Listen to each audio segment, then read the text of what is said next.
এই পাউরুটি গোলাপ জামুনটা যে খেতে এত মজা হয়েছে কি বলবো, আর তেমন কিছু লাগেও না, ঘরে থাকা কয়েকটা জিনিস দিয়ে এটা বানানো যায়। আর খেতেও এত মজা, কি বলবো, অসাধারণ হয়েছে, অনেক মজা হয়েছে। আমার হাজবেন্ড তো খেয়ে অনেক পছন্দ করছে। তা আমি গোলাপ জামুনটা বানানোর জন্য 4 পিস পাউরুটি নিয়ে নিব। আপনারা চাইলে আপনাদের মতো করে পাউরুটি নিতে পারেন, মানে আপনারা যতটা বানাবেন, যদি কম বানান আরো কম নিবেন, যদি বেশি বানান তাহলে আরো বেশি নিবেন, এরকম। এগুলো আরো ছোট ছোট বানাই, কিন্তু আমি বড় বানাইছি।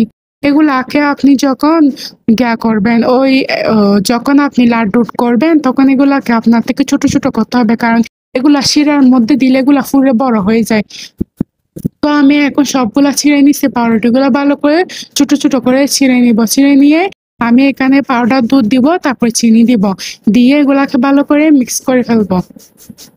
তো আপনি চিনি আপনার পরিমাণ মতো দিবেন, আপনি যেরকম খান। দুধ দুধ বেশি করে দিতে হবে, না হলে খেতে দেওয়া হবে না। তারপর সেখানে আমি পরিমাণ মতো গরম পানি দিয়ে সেটাকে ভালো করে নেড়ে চেড়ে নিব।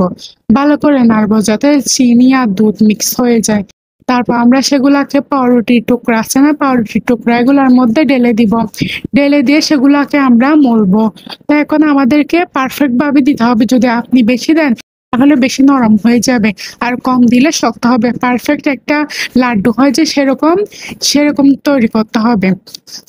তো এখন আমি এগুলাকে ভালো করে মিক্স করে ফেলবো। পারফেক্ট ভাবে ভালো করে মিক্স করতে হবে, যাতে দানা দানা মানে এরকম কোনো কিছু না থাকে।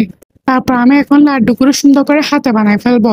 আপনাদের যদি মনে হয় যে লাড্ডু না হচ্ছে না, হাতে লাগে যাচ্ছে, বেজে আছে, বা এরকম হচ্ছে, বা শেপটা সুন্দর হচ্ছে না, তাহলে আপনারা হাতে একটু করে ঘি নিয়ে সে তারপর লাড্ডুগুলা গোল গোল করবেন, তাহলে আর আপনাদের হাতের মধ্যে গিয়া হবে না, শেপটাও সুন্দর হবে।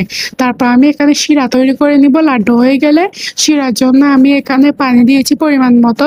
তারপর এখানে দারচিনি, এলাচি, তেজপাতা দিয়েছি। তারপর এখানে আমি পরিমাণ মতো চিনি দিয়ে দেব। এগুলা দিচ্ছি হচ্ছে আমি সুগন্ধের জন্য, মানে একটা গন্ধ আসবে। যদি আপনাদের কাছে না থাকে তাহলে দেওয়ার প্রয়োজন নেই, চিনি দিয়ে হয়ে যাবে শিরা। তো এখন শিরা গুঁড়া হয়ে গেলে আমরা মিষ্টিগুলো তেলের মধ্যে দিয়ে লাল লাল করে একদম ভেজে নিব। বেশি আবার পুড়ে ফেললে কিন্তু গিয়া হয়ে যাবে।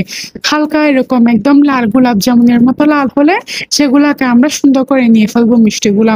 তারপরে আমরা গরম শিরার মধ্যে মিষ্টিগুলা দিব। ঠান্ডা শিরায় দিলে গিয়ে হবে না। গরম শিরা গরম থাকতে আপনি মিষ্টিগুলা দিয়ে ফেলতে হবে। তারপর সেগুলাকে আপনি ঢেকে রাখবেন, প্রায় 2-3 ঘন্টা ঢেকে রাখার পর সেগুলাকে একটু একটু নেড়ে চেড়ে দিবেন।